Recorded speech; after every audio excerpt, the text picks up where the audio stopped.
Good morning, everyone. If you can't hear me, please send a text message immediately. I just plugged in a microphone.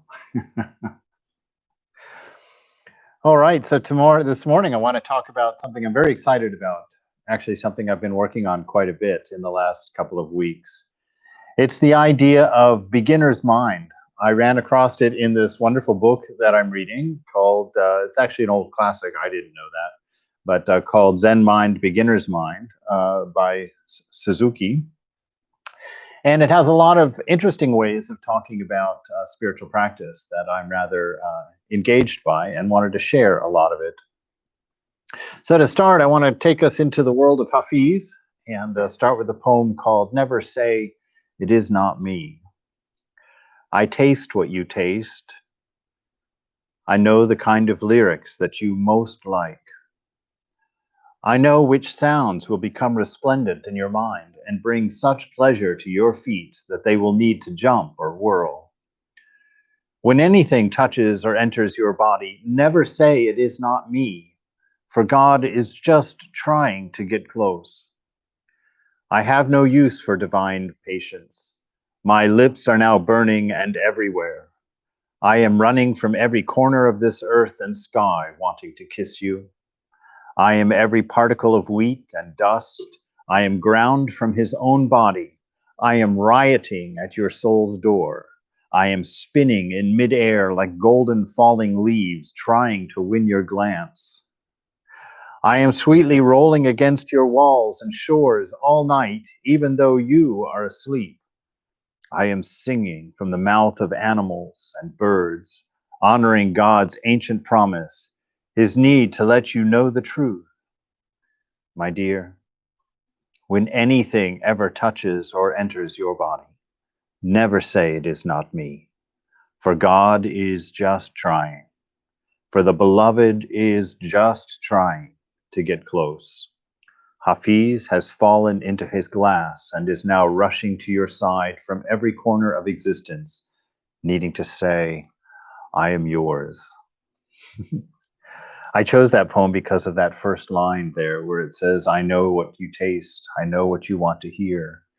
It's this wonderful truth that the divine shares the view of our mind, that she actually sees it first before you, or maybe even simultaneously, being no different. That the reason that Ramakrishna says that God is so close that he hears the anklet of an ant, or the Upanishads say that God is as close to you as your neck, is because of that lack of difference, the fact that it is the divine watching your thoughts, experiencing your hurts and your joys, experiencing your life as you live it, and that the ultimate knowledge is to understand that, to be at peace with that, to settle into that. And that is the beginning of beginner's mind.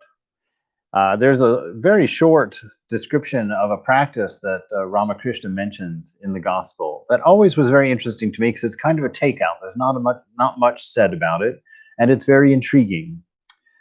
He's talking to M, and he says, there is a sadhu in Rishikesh, Ramakrishna told M, who gets up early in the morning and stands near a great waterfall.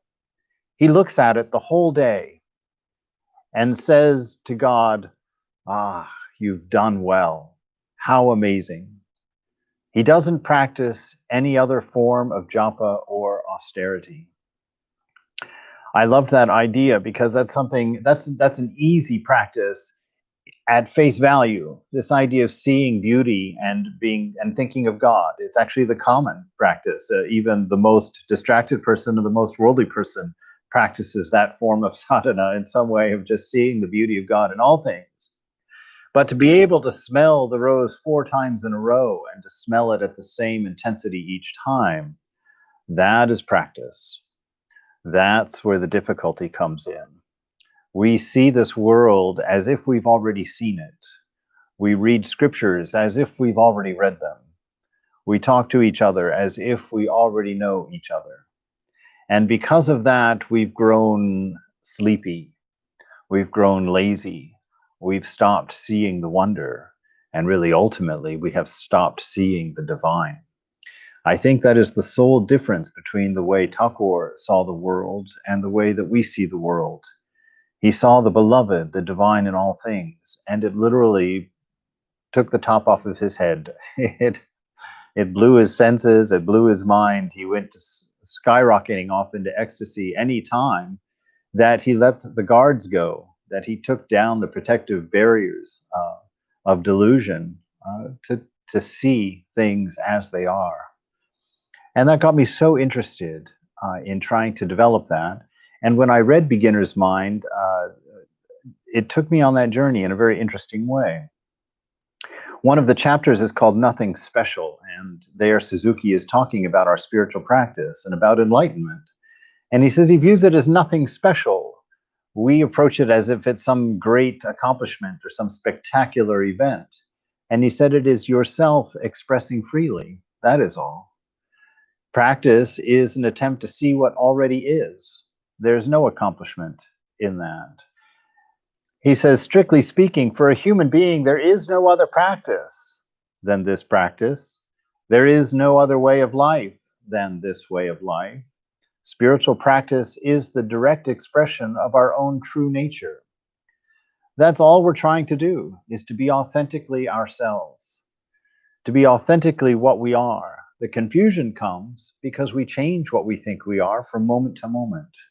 We have a different idea of ourselves based on our mood, based on our physique, based on our exercise program, based on successes and failures.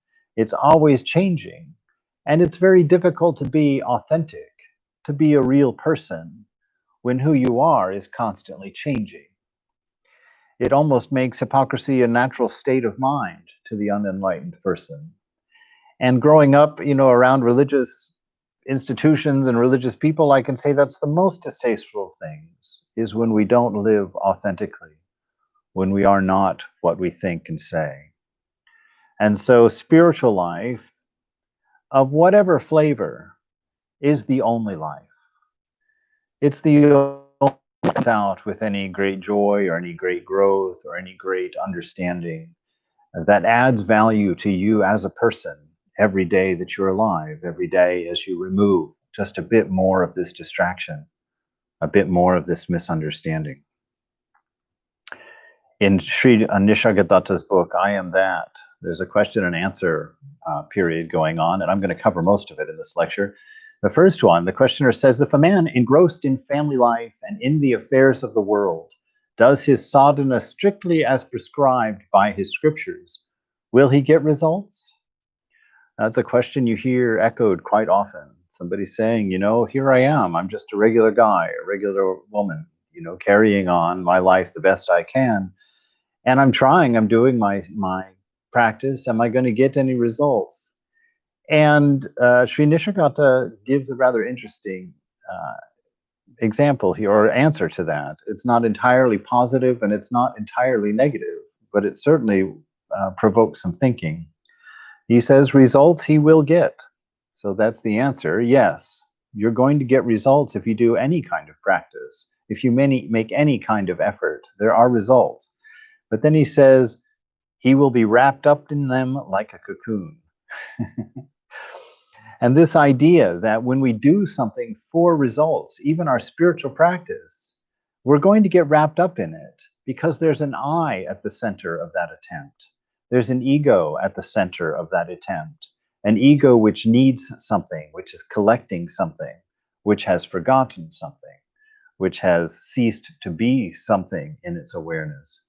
And so, yes, you're wrapped up, you're tangled up in it in one sense, but it's a cocoon.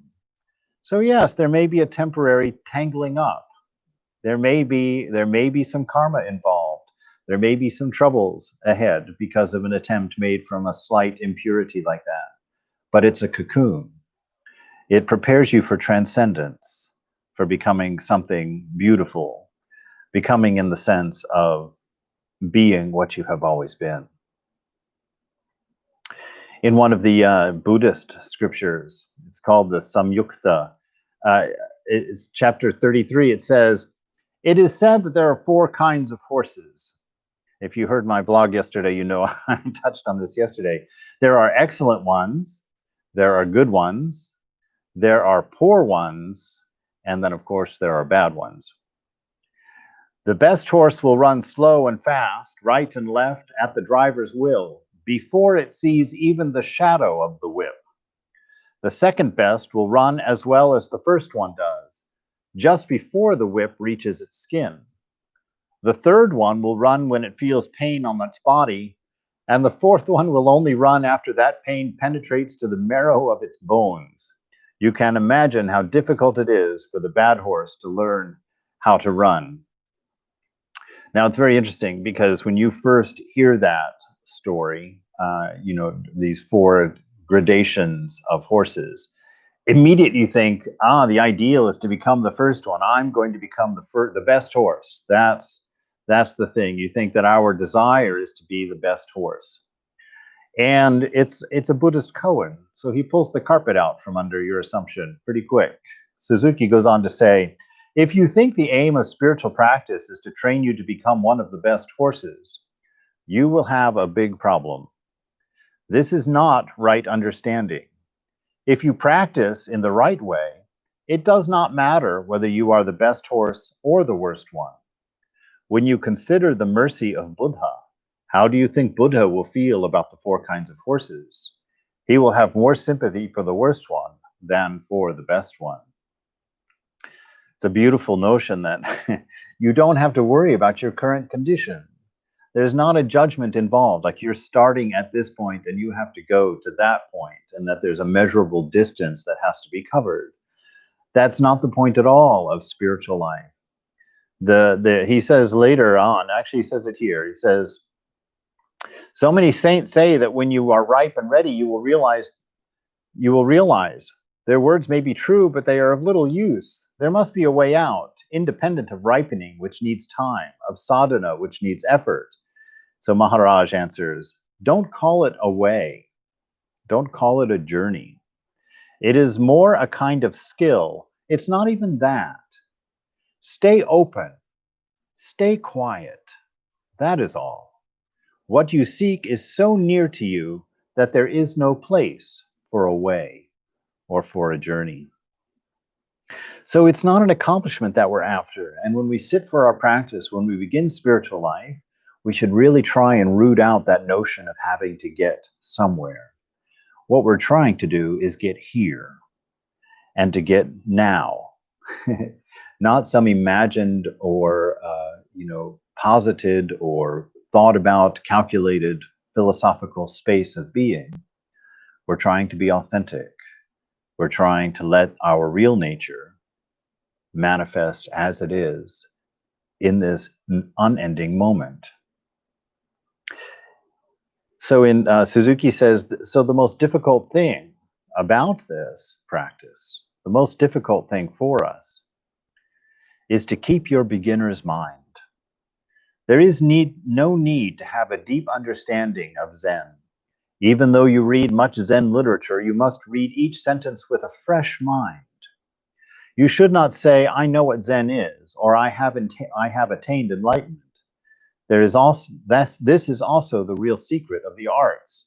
Always be a beginner. Sri Nisargadatta, I think it is, also makes a very similar statement, and he's talking about studying the scriptures. He's saying, each time you read the scripture, it's the first time. Because the universe has never been as it is in this moment. Your mind has never been in the condition that it's in this moment. Your body has never been in the state that it's in this moment. And so when you read something or look at something with the assumption that it's been seen or done before, you lack the understanding of the reality of the divine that's ever present in it. You're looking at a photograph of mind at that point and not looking at the thing itself. And to maintain that freshness, be able to stand in front of that waterfall all day long, free of boredom, free of the need to see something more beautiful, free of the need to go somewhere else, do something else, be something else, for that to be the accomplishment of your life, to be enough. Think of the amount of spiritual enlightening that's involved in that sadhu that stood there day after day with that being enough. feeling no need for anything more. That level of contentment, that level of awareness that saw that beauty ever changing. He knew that every time he looked at that waterfall that there was not one thing the same from the last time he looked at it. That its change was complete and full every time. It was always new. And what did it do but constantly remind him of that undefinable purity of being, of God? He sat there and clapped his hands. Well done. How beautiful. And that will be our ending attitude toward life, a constant clapping of our hands. How beautiful. What an amazing experience. Free from fear, free from the dualities of all kinds, the ups and the downs, the positives and the negatives. So it is the most difficult thing, but it is the one thing necessary to develop that beginner's mind, that pure mind, that big mind, as the Buddhists like to say. Whenever you go, wherever you go, the railway track is always the same. That is the Bodhisattva's way. So even if the sun were to rise from the west, the Bodhisattva has only one way. His way is in each moment to express his nature and his sincerity. That's all. No other thing is trying to be accomplished except to be authentically who you are. Keeping your eyes on the track. You're not distracted by all of the other things going by the train window. You keep your mind steadily on the track. Keep your mind on that which does not change in your life. Keeping your mind on that inner self, that self from which you measure everything. It's one of the most exciting things that I've stumbled across, which maybe is standard homework for most of you, but for me it was quite a big insight. This idea of implication. I first heard about it when I was kind of reading a little bit about Hatha Yoga. And I've started doing yoga in the afternoons at 5 every day just to get some exercise. And the idea in that yoga was to let the movement of my body implicate the unmoving part of me as I did the workout. So not to focus on all of the work, not to focus on all the effort, not to focus on identity with the body, and to think, oh, I'm tired, I don't want to do this is too hard. But instead to focus on that part of me that's recognizing that something's changing, which means that I'm outside of that system. I'm separate from that system. And so I would use the movement of the body to implicate the unmoving me, that self within. And then I took that a little bit farther and started using that for mind. How is it that I know my mind is restless? How is it that I know my mind is jumping around? It's because I'm not in the mind. I'm not of the mind. So I let that activity of the mind implicate the stillness of my soul, the stillness of that self, the unchanging nature of divine love that ultimately is our being, ultimately what we are. And to be able to find that space, to be able to understand that space as being self, as being who you are, that is beginner's mind. That is seeing everything fresh constantly, without assumption, without wrong thinking, without wrong ideation. And so this practice of being ourselves, of being authentic, of being what we are. One of the questioners asks Sri Nisargadatta Maharaj, she says, all I know is that I don't know myself, right? Who are you? Well, I don't know. I had a friend this week write me a text message saying that they were putting together a dating profile. That's what it was. And they asked me, well, how would I describe them? I wrote back, I said, I don't know how to do that. I have no idea. I can't describe myself. Is that not the truth? I mean, from one moment to the next, we're so different. And so he says, all I know is I don't know myself, and that's our trouble. We want to be authentic. We want to be real people. We want to be sincere. But sincere about what? Authentic about what? We don't know what we are. You know, we don't have a steady compass inside defining what we are. And Maharaj says, how do you know that you do not know yourself? Your direct insight tells you that yourself you know first.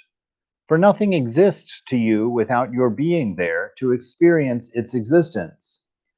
You imagine you do not know yourself because you cannot describe yourself. You can always say, I know that I am, and you will refuse as untrue the statement that I am not. But whatever can be described cannot be yourself, and what you are cannot be described. That's what makes this spiritual practice so tricky, is that we're very accustomed to having a world broken into objects by the mind. And so whenever we want to know something, we've become very accustomed to asking the mind. We've talked about that many times. And when you ask the mind something, it gives you pieces of response because it's broken the world into many, many millions, billions of fragments and objects and put them in boxes and drawn lines of relationship between all of them so it can find any part of anything that you ask for. So if you ask who you are, what am I, how do I describe myself, it will go and give you the fragments that it has picked up about yourself and tell you about yourself. And you, thinking that you are the mind, will accept that. But Sri Nisargadatta here is pointing out that the very fact that you're asking the mind means that you are not the mind. And that you have such a trouble finding out who you are because you're trying to describe it in terms of mind. When you are infinite and own all attributes, you can't pick just a handful of them to be identified with. So he says, you know this implicitly. That's the struggle. You don't accept it to be true. And so you ask again and again and again. So he goes on to say, what you are cannot be described. You can only know yourself by being yourself, without any attempt at self-definition and self-description. Once you have understood that you are nothing perceivable, that you are nothing conceivable, whatever appears in the field of consciousness cannot be yourself, you will apply yourself to the eradication of all self-identification as the only way that can take you to a deeper realization of yourself. You literally progress by rejection, a veritable rocket. He says, once you get that notion that you can only describe yourself through negation, that you aren't any one particular thing, you aren't any small part of any whole, that you are that undescribable, immortal, endless self, infinite in every aspect. And once you know that, there's a contentment, there's a beauty, there's a wonder, there's a joy that makes the waterfall you're looking at fresh and new and amazing, inexplicable at every moment. Because in truth, you can't explain even one of the water molecules falling in front of you. All of your ideation about the waterfall is assumed and relative. You cannot for sure know anything about the waterfall. And to live in a place like that is a place of wonder, a place of fullness, a place of love, a place of rapture, really, with the beloved and the divine in this very mysterious and beautiful world that you seem to inhabit. He says the reason that everything looks so beautiful, and this is a very interesting idea here. The reason everything looks so beautiful is because it is out of balance. This is the monk Suzuki speaking. But its background is always of perfect harmony. This is how everything exists in the realm of Buddha nature, in the realm of the seeing mind, the mind who understands itself. Losing its balance against the background of perfect balance. So if you see things without realizing the background of Buddha nature, without seeing the perfect harmony that is the background to the imbalance you're seeing, everything appears to be in the form of suffering. But if you understand the background of existence, you realize that suffering itself is how we live and how we extend our life. This idea of being out of balance, I've talked a couple of times about this idea that when I was a young boy, I think it was fourth grade, so however you are in fourth grade, I was building a tower with blocks, and my father was sitting there playing with me, kind of watching. And we built quite a high tower, and as you do when you're a kid, you knock it over, and you're amazed by watching it fall over. And I sat there, and I looked at it, and when it falls over, all the blocks stop at some point. They quit moving. And I asked my dad, I said, how do the blocks know when to stop? How come when you knock a tower over, it just doesn't keep tumbling, just keep going? And he said, oh, things will fall until they find their most stable position. I thought that's really cool. That seems like a very important thing to know. And now, 55 years later, I'm looking at my life from a monastic perspective and reading in the scriptures and starting to realize that life is a falling tower, that you are a falling ego, and you will continue falling until you reach your most stable position, your most stable self. And in that falling, there is no certainty.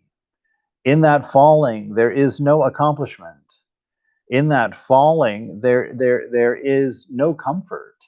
It is suffering. It is fear. You don't know where you're going to land. You don't know how long you're going to tumble. You don't know what's going to tumble on top of you. And so he is speaking here about that exact experience, that yes, it is imbalanced. It's the very reason that we exist, is that we are the confused self tied to a piece of misinformation, tumbling until we realize our nature, tumbling until we realize our imbalance. But we're falling against a background of harmony, which means what? That even now we're in perfect harmony with the laws of nature, with the laws of the world, with the laws of being. And that even now we are embraced by those laws. And in that there is a security, in that there is a steadiness, an acceptance from which the amazement of tumbling clowns can be viewed. As Vivekananda says, when is he talking with Sister Nivedita, and she says, I think this world is a classroom and we are students doing our lessons. And Swami Vivekananda, he says, who told you that? He said, this world is a circus and we are clowns tumbling. When we grow tired, we will cease. And so it's talking about the exact same experience here, that in this perfect harmony that surrounds us, there can be that stillness. But in the meantime, we're clowns tumbling until we grow tired, until we stop holding on to that imbalance and defining ourselves by an incomplete idea or a wrong ideation about our nature. Suzuki goes on to say the true purpose is to see things as they are, to observe things as they are, and to let everything go as it goes. To have no need, no projection, no misunderstanding about the way things are. To know that things are exactly as they should be at every given moment. That the world is. And that your constant desire to pick a still point of definition, a concrete perspective on things, is what makes you suffer. Because it's an attachment. You grab an idea and identify with it. That's my idea. I like that idea. And then things contrary to that idea will seem unpleasant. Things that are in favor of that idea will seem pleasant. So anytime that you pick a particular point that's separate from the whole, there's going to be its own set of suffering that has to be dealt with, its own set of ignorance that has to be endured. It's that refusal to be defined, that knowledge of the self as the infinite, the knowledge of the self being separate from anything that is concrete, that's necessary for feeling and understanding the peace, the perfection, the love, the rightness in every moment, no matter how far stretched that might seem from any perspective you can imagine. He says concentration is just a need to help you realize big mind, that the mind is everything. It's just coming to that understanding. One of the big practices that they're talking about is breathing, just sitting there and focusing on the breath. And I really liked this. I've begun practicing this as an experiment. Normally I'm mixing it. I haven't abandoned one practice for the other. I'm embellishing, let's put it that way. But there's this notion, when you do a practice that involves mantra or a name, you add a third point in there and you have a triangulation going on. There's an added extra. In this practice of focusing on the breath, becoming aware that that breathing is absolutely in the moment, and it's the contract between you and the beloved, in a sense. It is the changing you implying the unchanging you. It's the awareness of awareness and its connection to awareness itself. Just like Ramana Maharshi talked about, that there are two. There's awareness, and then there's awareness of awareness. We, in our small self, are awareness of awareness. But in our true nature, we are that awareness itself. And so this breathing exercise is quite interesting. He says that our lives are a duality, that we see things inside as being separate from things outside. And that's a series of lectures all by itself. I like the opinion that there is no outside, the idea that there is no outside, that we don't live in a world that we're experiencing, but that we live in a mind. And that anything that we think is outside of ourselves, Sri Nisargadatta says, we just don't understand it. Anything we don't understand, we put outside of ourselves. And those things we think we understand, we put inside ourselves. A very interesting idea. And I go back just to cover that. One of my favorite things to talk about is the notion of not knowing the source of the senses. That we live in a world of symbols. A mind that has never seen light because it lives in a cranium, a black box, has created a symbol for light. And I have no way of verifying that my symbol of light is anything like your symbol of light. It could look very, very different. But since we both yell at each other using the same words, we think we're in agreement. But our words are describing something radically different, which can never be verified. Very interesting idea. And you think, well, I can hear sounds. Where are they coming from? Well, that's the question. Where are they coming from? They're coming from your symbol of an ear. But where is that ear? And is there something outside of that ear? There's a wonderful story that Suzuki was telling about the sound of one hand clapping. Who has not heard that? Everybody, of course, has heard that idea. It's one of those things that sounds ridiculous at first.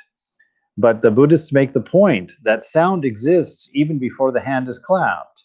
And to hear that potential of sound, to know that potential of sound, is to know the entirety and not the particular instance of it. And so it's the sound of one hand clapping. If you can hear that sound, then you hear all sounds. But if you wait and hear only a particular, then you will not hear the rest. And this is the idea of that beginner's mind, of that self that lies completely open, that self that lies completely receptive, that is able to hear that elusive, I don't know, I'll go outside of my own knowledge and say the anahata sound, that sound of the divine, the sound of the spheres, that song of God that plays, that has created this whole moment. To see and understand and to hear and interpret this moment as the song of the divine. That is beginner's mind. That's the mind free of assumption. That's the mind free of projection, a mind free of ego. So he describes us as a swinging door, that we lie in between this I, which is the infinite world inside. So that's the breathing in, and the exhaling is the infinite world of the external world, that we're a swinging door between two infinites, this ego self. And he says our usual understanding of life is that it's dualistic. We break everything into I and not I. And if we identify with different opinions and different favorites and different likes and dislikes, then we break everything up accordingly. If we say I'm a man, then we have to find woman. If we say that I'm an American, then we have to find non-American. If we say that I'm 55, then we have a whole gradation of things to figure out about that. And it goes on, rich and poor, fat and thin, beautiful and ugly. And we break the world into all of these two things. Do you know why you do that? Because you're identified with a mind. You see, a mind has to put things in boxes. It does two things. We've talked about it many times. Your mind is continually in the process of seeing difference and then categorizing things accordingly. And then it draws lines of relationship between all of those differences. As long as you think you're the mind, that's your world. That's where you're going to live. And he's saying here, our usual understanding of life is dualistic. It's just that. Differences and relationships between them, and drawing lines to ourself. this and that, good and bad. But actually, these discriminations are themselves the awareness of the universal existence. So he's going to give us a tool here, a twist. You means to be aware of the universe in the form of you, and I means to be aware of it in the form of ice. You and I are just swinging doors. So have this idea, again, that implication that we're talking about. Understand that all things are within this universal mind. What's it talking about? Think about a dream. That's one of my favorite examples, and there's lots of different opinions on all of these things, lots of different ideas around them. My favorite is I like to think that this world is merely just a dream, that I live in a mind, just like I am in my dream. And if I look at all of the things in the mind as implying a dreamer, that's the right way. That's the way that relieves fear. That's the way that relieves suffering. Because no matter what is going on in the dream, I am aware that I am in repose somewhere, that I am at rest somewhere, that I am unchanging somewhere, and that in that dream I cannot be hurt, I cannot be burned, I cannot be angered, I cannot be disturbed, that I am the dreamer and not the dreamed. And he's saying, let all of the change that's going on in your world be your evidence of the unchanging self that's necessary to see change. That you can only see change if you're not part of the system that is changing. When you're in the elevator and the doors are closed, you cannot see movement. You cannot see change. But you put a window in that elevator and then you suddenly see the change. Your body and mind is that window in your elevator, as it were. It makes you see change, but you're the passenger in the elevator. That you're the part that does not change. You're the part that is ever steady. You're outside the system. So let all of the things that change in your life indicate that, and keep your attention on that. And the struggle in it is that that is not an object. That is not in the mind. It cannot be broken into a small piece, categorized, and set in relationship with the rest. It is the whole. It's the dreamer's mind. It's the self as its entirety. It's what you are. He says, when you try and stop your thinking, like when you sit down to meditate and you want to have that still mind, he says, if you try and sit there and stop your thinking, if you oppose what's going on in your field of view, in your life even, in the daily events of your life, in the current event, whatever's happening at this moment, I wish he'd stop talking so I can get lunch ready. If you sit in opposition to whatever is, this is what he's going to tell you. He says, when you try to stop your thinking, it means that you're bothered by it. Do not be bothered by anything. It appears as if it's something, and that it comes from outside your mind, but actually, it is only the waves of your mind. And if you are not bothered by the waves, gradually they will become calmer and calmer. That's another way of saying a couple of things. One, this moment is perfect. There is no change necessary in this moment. That this moment is all that you inhabit. So it's not whether you have a happy life or a sad life. It's, are you happy at this moment? Are you content in this moment, or are you not? If you are not able to be content in this moment, then you can call yourself a life of discontent.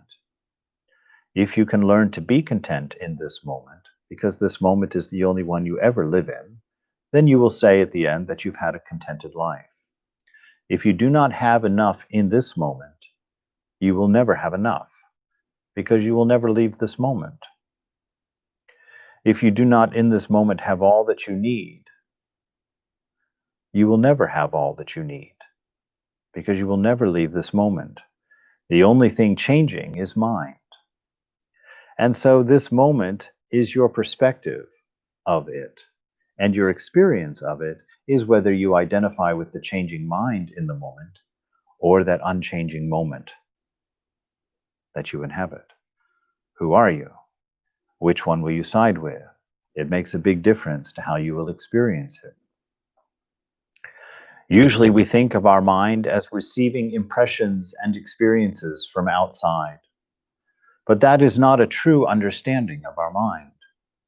The true understanding is that the mind includes everything. Thakur tells us the same thing, of course. Mind is everything, he says. What are the implications of that? Mind is everything, that you live in a mind, not a world. You don't live in a universe, on a planet, in a town, in a house. You inhabit a mind in the same way in your dream last night, whatever faraway place it took you. You didn't live there. You didn't inhabit there. You inhabited here, and you inhabited now, and that is always the case. To always remember that this world is no more real than that the realness of this world is the wholeness of it, the unity of it, and thou art that. And that can only be expressed by negation if you're going to insist on having an ego perspective. If you want a description, it can only be done from that perspective. From the self's perspective, it's absolute openness, absolute receptivity, that there's no blockage, there's no preference, there's no aversion. It's complete acceptance of the moment, of the now, as perfect, the here and the now. He says, usually we think of mind, receiving impressions and experiences from outside, but that is not truly the understanding of our mind. The true understanding is that the mind includes everything. When you think something comes from outside, it means only that something appears in your mind. Nothing outside yourself can cause any trouble. You yourself make the waves in your mind.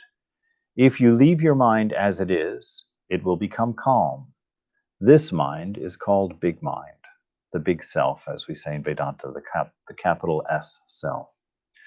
To not be troubled by the things in mind, to know that everything that you are experiencing is only a thought,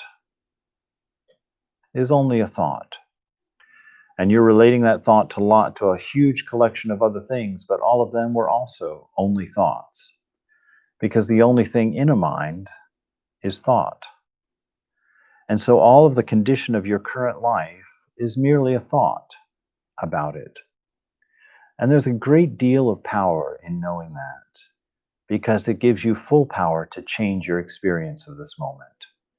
You just have to be willing to give yourself permission to think differently, to let go of ideas. Everything that you think that you own is just an idea. It exists in a mind. Everything that you think you have not accomplished or that you have accomplished is only a thought in a mind. That is all. This whole life is exactly that. And you can point to the mystical experiences of the sages to prove it. There is no proof to that. That's why this is open for you to decide as you want to decide. But when you look at the experience of Thakur, he wanted to build that protective wall around the Panchavati. And suddenly, magically, everything shows up on the beach to build that wall, on the banks of the Ganga. The words of Jesus, when he tells you clearly, he says, if you have faith the size of a mustard seed, everybody in Vedanta knows the size of a mustard seed. If you have faith just that big, Jesus says the most incredible thing. I mean, to a person, in the world, it seems absolutely absurd. Even to me as a spiritual person, that seems absurd. If you have faith the size of a mustard seed, you can say to this mountain, get up and throw yourself in the sea. And then he says a startling thing. He says, verily, I tell you the truth. This mountain will throw itself in the sea. Now, what's he saying there? That you have superpowers as someone who has faith? No, that faith is an understanding of the nature of things. You live in a mind. You understand that. You inhabit a dream of the divine. A divine that is sleeping. A divine that when it wakes up knows that you were just a figment of it, a part of a whole, a part of a sleeping perfection. So within that dream, if you know that it's a dream and you know that you're the dreamer, the dream is your dream. And as the dream being your dream, the dream dreams what you dream. And so that's the statement. That is this craziness of the truth of the experience. As long as you think you're only a part, as long as you break yourself into fragments of yourself, then you only have the fragments of the power and ability to change those things. But when you imagine, when you allow yourself to think differently and to know that the whole is you, then you see there's really no reason to control the dream at all. There's really no reason to throw the mountain in the sea, because there's no mountain and there's no sea. And to have nothing do nothing, what is the value in that? So in that, you take your rest.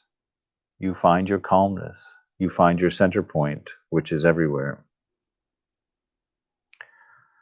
If your mind is related to something outside of itself, he goes on, that mind is small mind, a limited mind. That's the whole quest, is to come to that understanding that we have no relationship in particular to anything in mind or anything outside of mind, are assumed outside of mind. It's when we take these external things, these objects of the world, including the body and our thoughts about it, that we run into trouble. That's how we get small mind. Because if we choose a particular perspective, we can only see what is seeable from that perspective. And if we hold on to that perspective as being our perspective, then we're in bondage. We're locked into that. We can't see anything beyond that. But if we give ourselves permission to let go, permission to renounce, permission to drop an attachment, to reconsider something that we're holding on to, reconsider an idea about a direction or about a life goal, if we can give ourselves permission to let go of that, then we can begin to see the world from multiple perspectives. You see, in the world of the divine, coins, both sides of the coin are visible at the same time. No particular perspective has to be chosen. So there is no good and bad. There's the unity of the coin, and that is all. As your mind does not expect anything from outside, it is always filled, right? If you can let go of this idea of something outside of yourself, there's a fullness in that, a richness in that. The mind with waves in it is not a disturbed mind. There's an interesting idea. But actually an amplified one. Whatever you experience is an expression of big mind. So all of us are an expression of that unified mind, of that oneness. And that is where you find the acceptance in the moment, that you are merely an expression of the true self. It's only your confusion that makes you suffer from it. If you can accept it as perfect as it is, accept what comes as just being part of the dream, as being perhaps something recognizable, which we'll get to in a moment, that is transcendence. That's knowing who you are. That is what allows you to live authentically, a life of inspiration and not a driven life. With big mind, we accept each of our experiences as if recognizing the face we see in the mirror as our own. See, that's a world with no strangers in it. When we reach big mind, when we stop this idea of ideation, of identifying with things that we have placed outside of mind, when we stop with that practice, then we begin to recognize everything as self. We can see ourselves in everyone, in everything. We start to see ourselves in that waterfall, that ever-changing, undefined self, which, as the paradox goes, isn't changing at all, but is simply showing a myriad of perspectives on that oneness, a myriad of perspectives on that one thing. The water in the waterfall is always water. It's always water in its myriad of forms, its myriad of changes. That unchanging nature, that unchanging essence is seen as beautiful, is seen as wonderful, is new and different at every moment, and yet never changing. Once you understand your innate power to purify yourself and your surroundings, you can act properly. And you will learn from those around you, and you will become friendly with others. This power to purify yourself. There's a wonder in that. And this purification is letting go. That's all. Nothing has to be added to the mind to make it pure. Things have to be let go of. What is the only impurity of mind? It's the idea of me and mine, the idea of smallness. As the Buddha talked about here earlier, it's the idea of identification with something that you've placed outside of mind. So we have to first know that there's nothing outside of mind. Second, that we are not any of the imagined things that we've placed in an imaginary space. And then we have to give ourselves permission to let go of them, to watch them come and watch them go, to have no need of them, no requirement of them. And in that perspective, to see an eternal beauty that is fresh and full and complete at every moment, a delight that's transcendent to the senses, transcendent to experience even. Because that experience is only if you grab that moment and then compare it again to the moment itself. That's where we get the idea of pleasure or change from.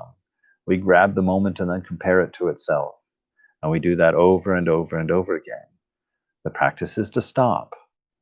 Let the moment be what it is. Have no analysis of it, no memory of it, no ideation in it.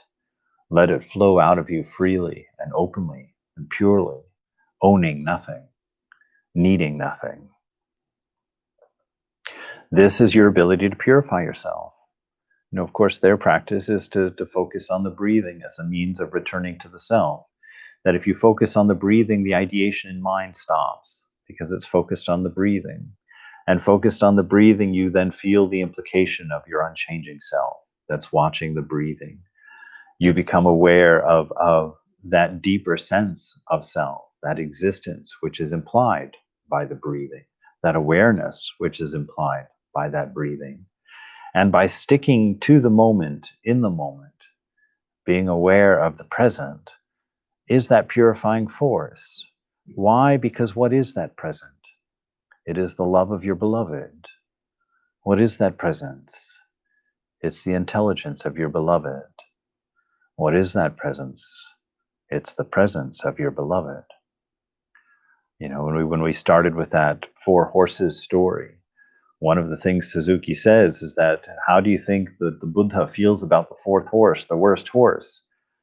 He says, will not his mercy make him even prefer the worst horse?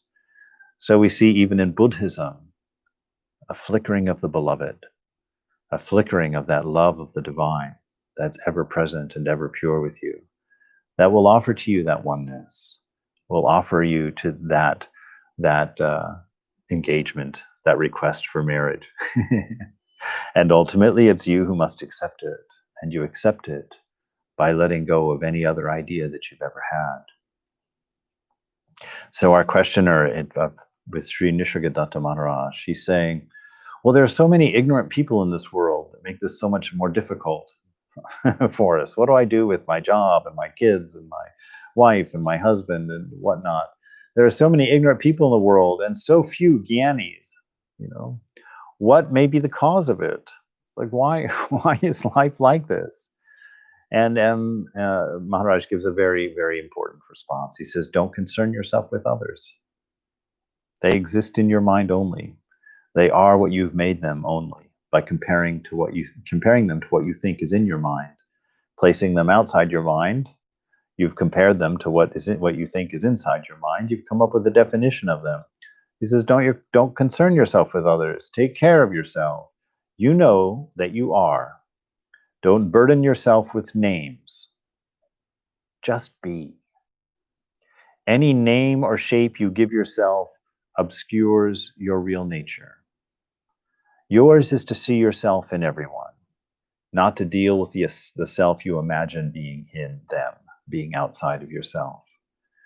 Yours is to tend to the mind that you live in, to see it accurately as being a reflection of your highest ideal, a reflection of yourself as a whole. Why should seeking end before one can realize? He's asking that thing. We seem to be caught And he's asking from all these different angles, what about other people?